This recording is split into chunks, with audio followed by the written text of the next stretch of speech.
La Biblia es uno de los libros más influyentes en la historia de la humanidad. Explora las grandes preguntas de por qué existimos. Ha inspirado a muchas personas a hacer cosas asombrosas.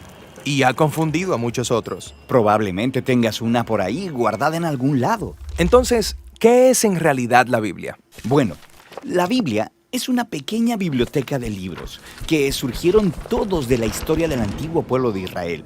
Y en un sentido, ellos eran como cualquier otra civilización antigua. Pero entre ellos existió una larga línea de individuos llamados profetas. Y ellos veían la historia de Israel como no ordinaria. La veían como una parte central de lo que Dios estaba haciendo por toda la humanidad. Y estos profetas eran genios literarios. ¿En serio? Sí, ellos usaban de manera experta el lenguaje hebreo para escribir narrativas épicas y poesía muy sofisticada. Eran maestros de la metáfora y de la narrativa y utilizaron estas técnicas para explorar las preguntas más complicadas de la vida acerca de la muerte y la vida, las luchas del ser humano. Así que hay muchos autores diferentes que contribuyeron en escribir este libro. Sí, y estos textos fueron producidos en un periodo de más de 1000 años, empezando con los orígenes de Israel en Egipto hasta su reino y su primer templo. Pero eventualmente fueron conquistados por los babilonios, quienes se los llevaron al exilio. Luego, en un momento crucial de su historia, muchos israelitas regresaron a su tierra, construyeron el segundo templo, reformaron su identidad, y es aquí cuando las escrituras judías empezaron a tomar la forma en que las tenemos hoy en día. Está bien, la Biblia judía. ¿Qué hay en ella? En hebreo se llama por un acrónimo conocido como Tanakh. La T es por Torah, a veces llamada la ley. Esto es, los primeros 5 libros con la historia del nacimiento de Israel. La N es por Nevi'im, una palabra hebrea para profetas. Y esta sección consiste de los libros históricos que cuentan la historia de Israel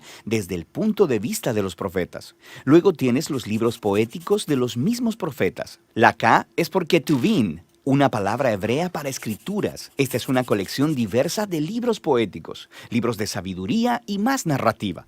El pueblo judío cree que a través de todas estas obras literarias, Dios le habla a las personas. También hay otras escrituras judías que estaban siendo producidas durante el periodo del Segundo Templo. Sí, un grupo realmente diverso de textos, y estos también eran muy valorados en las comunidades judías. Y había debate en estos tiempos antiguos sobre si algunos de estos textos debían o no ser considerados como parte de sus escrituras. Así que hay muchos tipos distintos de textos escritos en un periodo de tiempo muy largo. ¿Por qué los juntaron en la forma en que lo hicieron? Todos estos textos juntos cuentan una historia épica sobre cómo Dios está trabajando a través de este pueblo para traer orden y belleza al caos de nuestro mundo. Y todo ello culmina en la esperanza de un nuevo líder, quien vendría y renovaría toda la creación. Y luego el Tanakh termina y este líder nunca llegó. Así que es una obra escrita de manera experta, pero le falta el final. Exactamente. Luego, unos pocos siglos después, un profeta judío llamado Jesús de Nazaret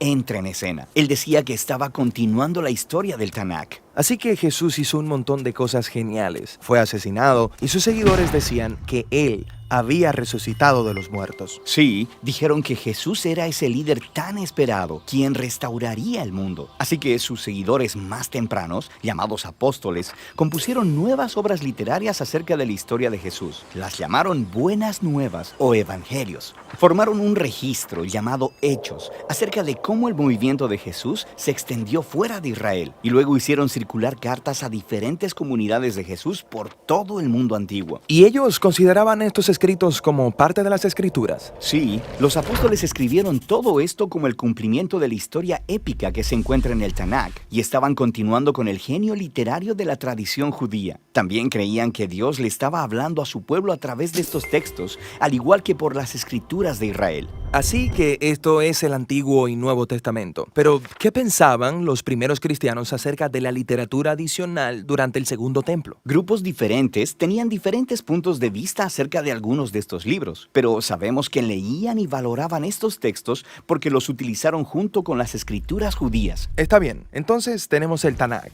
las escrituras judías. Tenemos estas otras obras del periodo del Segundo Templo. Luego las escrituras de los apóstoles acerca de Jesús. Y eso es mucha literatura. Entonces, ¿qué hay en mi Biblia? Durante 2000 años, el movimiento cristiano ha tomado formas diferentes. Y desde el principio, todos los cristianos reconocen tanto el Tanakh como las escrituras del Nuevo Testamento. Y durante siglos, mucha de la literatura del Segundo Templo era leída como parte de la tradición bíblica. La Iglesia Católica, por ejemplo, eventualmente la hizo oficial y llamó a algunos de los libros de esta colección libros deuterocanónicos. Algunas iglesias ortodoxas incluso usaron más libros de la literatura del Segundo Templo. Y luego, en el siglo XVI, durante la Reforma, los cristianos protestantes quisieron regresar a las escrituras más antiguas de los profetas y apóstoles, así que solo aceptaron el Antiguo y Nuevo Testamento. Muy bien, creo que ahora entiendo.